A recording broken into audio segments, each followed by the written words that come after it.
राखी का त्योहार बहन और भाई के रिश्ते का प्रतीक होता है। यह सिर्फ एक धागा नहीं, बल्कि रक्षा, विश्वास और स्नेह का बंधन होता है। लेकिन जब कोई भाई सरहद पर तैनात हो, तो उस एक धागे की कीमत और भी गहरी हो जाती है। यह कहानी एक बहन की ममता और एक फौजी के वादे की है, जो न सिर्फ अपनी बहन से, बल्कि अपने देश से भी किया गया होता है। छत्तीसगढ़ के बस्तर जिले के एक छोटे से गांव भानुपुरा में विक्रम और उसकी छोटी बहन गुड़िया अपने माता पिता के साथ रहते थे। पिताजी एक स्कूल में अध्यापक थे और मां घरेलू महिला थी। विक्रम बचपन से ही अनुशासित, बहादुर और आत्मविश्वासी था। वही गुड़िया उससे 5 साल छोटी, नटखट और चुलबुली थी। हर साल रक्षाबंधन पर गुड़िया विक्रम की कलाई पर राखी बांधती और कहती, भैया, मुझे किसी से डर नहीं लगता जब आप मेरे साथ होते हो। विक्रम उसकी आंखों में देखता और जवाब देता, और जब मैं नहीं रहूं तब भी डर मत लगाना। तेरी रक्षा का वादा मैंने किया है, चाहे मैं कहीं भी रहूं। इस तरह सालों बीतते गए। विक्रम का सपना था फौजी बनना। जब वो 18 साल का हुआ तो उसने सेना की परीक्षा दी और चुन लिया गया। गुड़िया की आंखों में आंसू थे, पर गर्व भी उतना ही था। भैया, इस बार की राखी आपने दूर रहकर मनाई, पर अगले साल वादा है ना, आप आएंगे? विक्रम ने मुस्कुराते हुए कहा, तेरी राखी कभी अधूरी नहीं रहने दूंगा। चाहे कितनी भी दूर रहूं, तेरा भाई जरूर आएगा। ये वादा रहा। भारतीय सेना की ट्रेनिंग कठिन होती है। विक्रम ने लद्दाख में अपनी पहली पोस्टिंग पाई।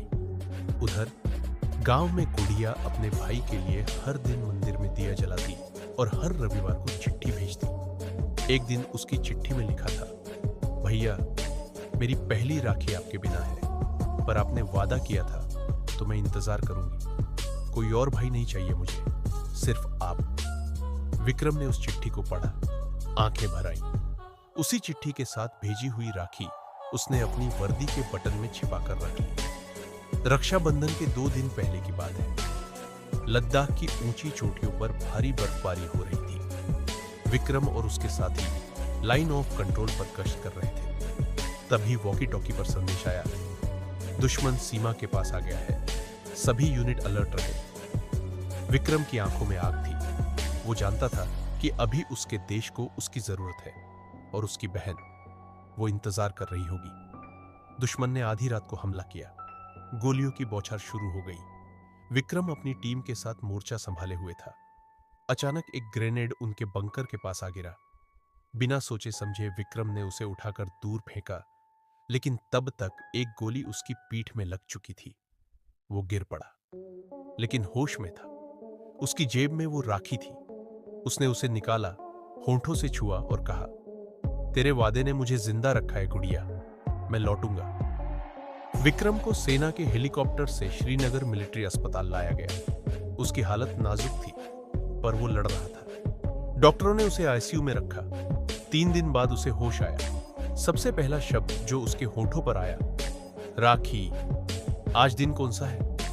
नर्स ने मुस्कुराकर कहा, भाई, दूज बीत गई, पर आपकी बहन का पत्र आया है, पढ़ना चाहेंगे? विक्रम ने कांपते हाथों से पत्र लिया। भैया, सब कहते हैं आप घायल हो गए, पर मुझे पता है मेरा वादा अधूरा नहीं रह सकता। आप जरूर आओगे। इस बार राखी फिर से बांधूंगी, ठीक वैसे ही जैसे बचपन में। गांव में विक्रम की मां ने जब खबर सुनी तो घबरा गई, पर गुड़िया ने अपनी मां को संभाला। वो मंदिर गई और शिवलिंग पर दूध चढ़ाते हुए कहा, भगवान, मेरा भाई देश के लिए लड़ा है, अब उसे मेरे लिए बचा लो। रोज एक दिया जलता, रोज एक प्रार्थना होती। 15 दिन बाद सेना की एक जीप भानुपुरा गांव में आकर रुकी। विक्रम हाथ में पट्टी बांधे डगमगाते कदमों से बाहर निकला। मां और गुड़िया दौड़ पड़ी। गुड़िया ने गले लगाते हुए कहा, आप आ गए भैया, आपने वादा निभा दिया। विक्रम की आंखें भीग गईं, क्योंकि तेरा प्यार मुझे मौत से भी खींच लाया। गुड़िया ने थाली में रोली, चावल और मिठाई रखी और चुपचाप राखी बांध दी। विक्रम की बहादुरी की खबर पूरे राज्य में फैल गई। उसे वीरता के लिए सेना मेडल मिला। जिला कलेक्टर ने स्कूल में एक सभा रखी, जिसमें विक्रम को सम्मानित किया गया। गुड़िया स्टेज पर खड़ी थी। उसके शब्द आज भी लोगों के दिलों में गूंजते हैं। मेरा भाई सिर्फ मेरा रक्षक नहीं, देश का भी है। उसने जो वादा किया उसे निभाया। राखी का धागा कभी कमजोर नहीं होता, वो मौत से भी बड़ा होता है।